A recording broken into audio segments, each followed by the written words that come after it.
Hey guys, so here I am in the park today. I'm here to talk to you about writing and the writing process, mainly about what happens when you don't have anything to write about and you don't have any ideas of what you could write about. A really quick way to spark creativity, to take something that maybe originally wasn't yours and make it your own. Whatever book you want that you don't mind facing, pick that one up, especially if it has a visual inspiration, especially if it has like words that you're interested in using to write poetry or something like that. So once you've decided on what the inspiration is going to be, and that could be both text and art, you're just gonna start creating. So I will read you some examples. I kind of cheated where I did this before filming. You're gonna take inspiration from what's inside the book, and you're not going to really divert too far from it at first, and then in the editing process you can change it up and you can not limit yourself.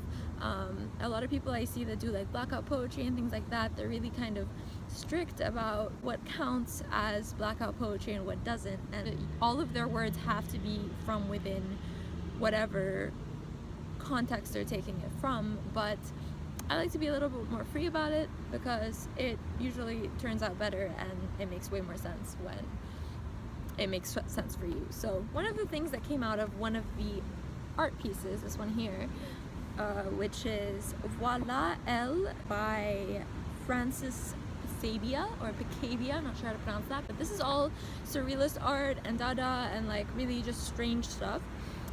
What came out of looking at this one and trying to think of what it inspired into me. Can we measure the distances between us and God? Probably not. The machines we create expand our capabilities, but aren't we the same infinitesimal psyches? Well then, what could have constructed that thought mechanism to reach beyond possibility until eventual cataclysm, until we are facing death humming softly in languages we can't comprehend? Not God. Maybe God. Who can tell? It's quite easy, I promise you, if you just like look at a piece of art. Like for this one, I could see that it looked sort of like a machine, but it didn't really make sense to me, and it kind of, it seemed so strange and so far-reaching beyond like human capability that it immediately took me to, can you measure the distances between us and God? Especially because it looks like a machine that might be used to measure something. Here it looks like a telescope looking out into the distance, into the abyss of the universe. I imagined that I would have a much more successful time using the words, but just because in a textbook usually words of similar themes and topics are grouped together into a paragraph or a chapter, I didn't find that they were as diverse and as versatile as I would have liked them to be, and so the artwork is really what sparked a lot of the poetry. So I'm actually going to read you another one inspired by artwork, but there are so many videos on YouTube about blackout poetry and how to do that and how to use text on a page to create your own original text. So if you're interested in that, definitely go check some of that out. But I'm going to read you one more, Bicycle Wheel it's called, and I'm not sure what my poem is called, probably Inexplicable. So it goes, build me something inexplicable. Dare me to define it. No, I don't get time to think or sleep on it. Feel my artistry rising, insecurity plunging into nothingness. But wait, something's amiss. Ah, yes, sense.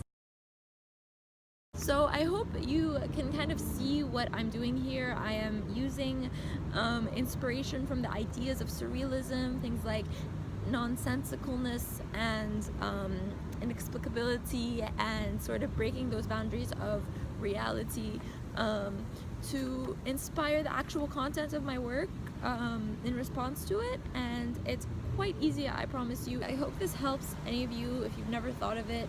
I went to a used bookstore, I picked this one up, and it has been such a great help. It was originally $9. It was for $3.50 because it was used and old and all the things are in black and white, but I don't mind that. So it's a really affordable way and a really kind of effective way to spark creativity if you just cannot think of anything, if you can't write. Find something new, expose yourself to new environments, expose yourself to new ideas, expose yourself to artwork, and I'm sure something good will come out of it. So I hope you guys enjoyed this video, and I really hope that the sound quality has been good, and I will see you next time.